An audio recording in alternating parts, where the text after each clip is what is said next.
Mondays with Mark Allen. Welcome back. You know, every sport has kind of its holy grail, that those barriers that people think, is it possible? Is it even humanly in our capabilities genetically to do it? You know, for example, back years ago, it was like, can they break the 4-minute mile? Can gymnasts and divers and those who are judged get a perfect 10, a score that's perfect? Of course, we have seen a lot of those barriers fall. Kipchoge, sub 2-hour marathon. Of course, there was a little bit of assistance in the sense that he had runners in front of him blocking the wind, but his time of just under 2 hours, 1 hour 59:40, something like that, it was only 2 minutes slower than his world record of 2:01:38:39, somewhere in there. Triathlon has the same thing coming up this summer. Sub7 Sub8 Project, where teams are going to try to see if an individual, under their own power, with the assistance of others sort of helping them, blocking the wind and all that, can go under 7 hours for the men, under 8 hours for the women. I love this idea to see what can be done. You might be thinking, sub 7, that's going to be tough. Sub 8, that's going to be tough. Let me just step back for 1 minute and make a huge prediction. Both of those times are going to be blown away. Let me talk about the men's today. I'm going to be wanting to talk a lot about this over the next few months until the actual race takes place, because it's so complex and there are a lot of factors that could affect whether somebody can go sub 7 hours for an Ironman for a man, sub 8 hours for an Ironman for a woman, with the assistance of those helping them draft on the swim, the bike, and the run. To the men, sub 7. Here's my prediction. That time is going to be blown away. You're like, dude, you're crazy. No, listen, and here's why. I was thinking about it. If I was trying to go under sub 7 hours for an Ironman, I would try to swim around 45 minutes. Okay? I would try to bike around 3 hours, 45 minutes. That's 4:30, and that leaves me 2.5 hours to run a marathon. Do I think those are possible? I think they're more than possible. And here's why. Let's look at Jan Frodeno's Tri-Battle Royale Iron Distance world record of 7:27. He did that without any assistance. The swim, 40, 45, 58, something like that. Basically 46 minutes. If you just add, let's say 2 or 3 seconds of advantage, let's say 3 seconds advantage that an athlete is going to get in the Sub7 project, that takes a minute and a half off that time. That means that in theory somebody could easily go probably around 44, 30, 44 minutes, which is under that 45-minute ideal that I think you need to swim to be able to go sub 7 in an Ironman distance race.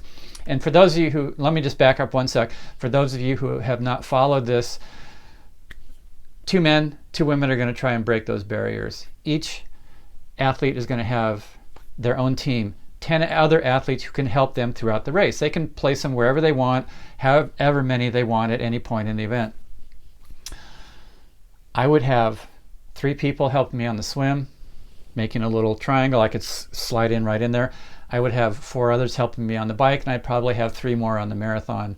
The bike, you have 4, you can do a lot of pace lining.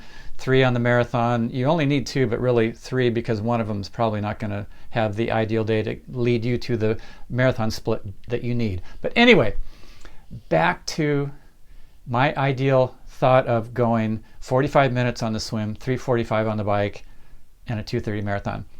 The swim, like I said, if you just give a 2 or 3 second advantage to actually being able to draft, looking at Jan Frodeno's swim time alone in Tri-Battle Royale, that puts you at about 44 minutes in the swim, 44 and a half.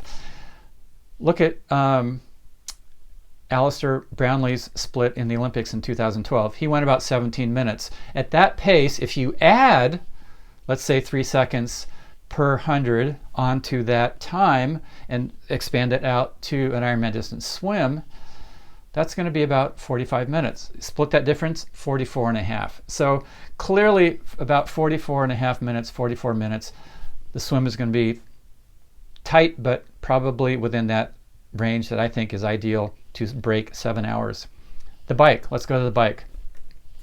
Jan Frodeno in that 727 in Tri-Battle Royale, he averaged 28.7 miles an hour. That's friggin' fast. On his own. On his own. You add in a pace line that your athlete who's trying to break 7, you just add a mile an hour, 1 mile faster per hour onto Jan Frodeno's split that he did alone. As these people are drafting, they ride 342. That's 3 minutes under 345, which I think you need to hit to be able to go sub 7.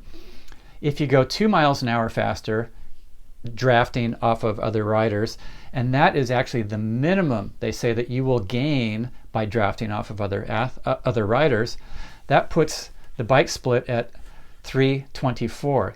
That gives you a 21 minute advantage on the marathon, meaning that if you run, I think it's like 2:49, you're going to break 7 hours. So if, let's say you get a 2 mile an hour advantage off of what Jan Frodeno did on his own by drafting for the bike ride, and you come in at 324, very feasible, that puts you way under that 345 that I was thinking you need to hit to pace perfectly to go right about 7 hours or just under.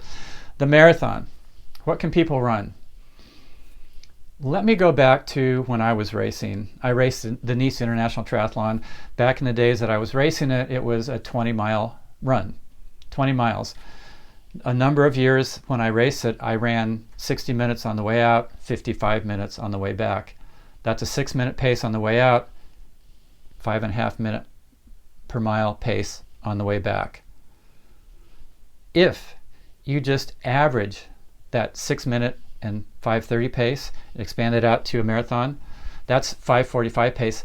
That's a marathon pace that's 2:30. That is spot on what you need, especially if the bike ride is faster than a 3:45. If you can actually hold, let's say, a 5:30 pace the entire way through that marathon, which I think is possible, you're going to run a 2:24. That puts you in the ideal.